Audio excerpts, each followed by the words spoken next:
Present generation relationships లో రోజుకో కొత్త పదం, రోజుకో కొత్త ట్రెండ్ నడుస్తుంది. లవ్, మ్యారేజ్ లాంటి పాత ముచ్చట్లు పక్కన పెడితే ఈ మధ్య అంతా సిచ్యువేషన్షిప్, లివ్ ఇన్ రిలేషన్స్ అని ట్రెండ్ ఫాలో అవుతున్న వాళ్ళని ఇప్పటికే చూస్తున్నాం. ఇవే కాకుండా అప్పుడప్పుడు మాట్లాడి ఆశ చూపించే బ్రెడ్ క్రంబింగ్, చెప్పా పెట్టకుండా గాయబైపోయే ఘోస్టింగ్ లాంటి రిలేషన్షిప్ కూడా యూత్ కనెక్ట్ అవుతున్నారు. ఇప్పుడు కొత్తగా పఫర్ ఫిషింగ్ అని ఇంకో కొత్త ట్రెండ్ నడుస్తుంది. రీసెంట్ గా సోషల్ మీడియాలో విపరీతంగా వైరల్ అవుతున్న ఈ డేటింగ్ ట్రెండ్ ఏంటి, నేను వెనుకున్న సైకాలజీ ఏంటో ఈరోజు వీడియోలో ఇన్ డెప్త్ గా మాట్లాడుకుందాం. సముద్రంలో పఫర్ ఫిష్ అని ఒక చేప ఉంటుంది. దానికి ఏదైనా డేంజర్ అనిపించినప్పుడు అది సడన్ గా గాలి పీల్చుకొని బెలూన్ లా గుబ్బిపోతుంది. అవతలి వాళ్ళని తన నుంచి దూరం పెట్టడానికి ఈ బిహేవియర్ ని బేస్ చేసుకునే ఫేమస్ ఆథర్ కాటి మోర్టన్ ఈ పఫర్ ఫిషింగ్ అనే టర్మ్ ని పాపులరైజ్ చేశారు. రిలేషన్షిప్ లో కూడా కొందరు పార్ట్నర్స్ అవతలి వాళ్ళతో ఎమోషనల్ క్లోజ్నెస్ పెరిగి రిలేషన్ నెక్స్ట్ లెవెల్ కి వెళ్తుంది అనిపించగానే సడన్ గా ఒక డిఫెన్స్ మోడ్ లోకి వెళ్ళిపోయి దూరం జరిగిపోతారు.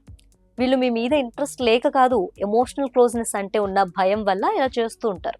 సైకాలజిస్ట్ ఏం చెప్తున్నారంటే, స్టార్టింగ్ డేస్ లో ఎలాంటి ఎమోషనల్ రిస్క్ ఉండదు కాబట్టి అంతా హ్యాపీగా అనిపిస్తుంది.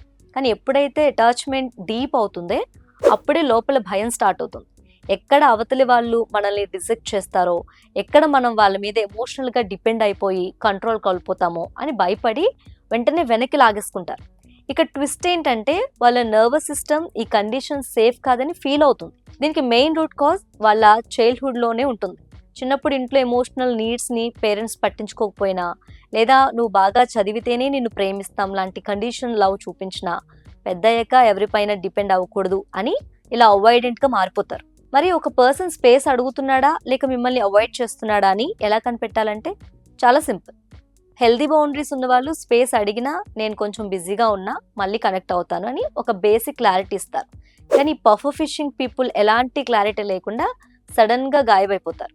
సో మీ పార్ట్నర్ కూడా ఇలా చేస్తుంటే మీలో తప్పులు వెతుక్కొని ఓవర్ థింక్ చేయటం ఆపేయండి. ఇది కంప్లీట్ గా వాళ్ళ ఇన్సెక్యూరిటీస్ వల్ల జరుగుతున్న ప్రాబ్లం. థెరపీ, సెల్ఫ్ అవేర్నెస్ ద్వారా ఈ పవర్ ఫిషింగ్ లోపాన్ని సరిదిద్దుకోవచ్చని సైకాలజిస్టులు అంటున్నారు.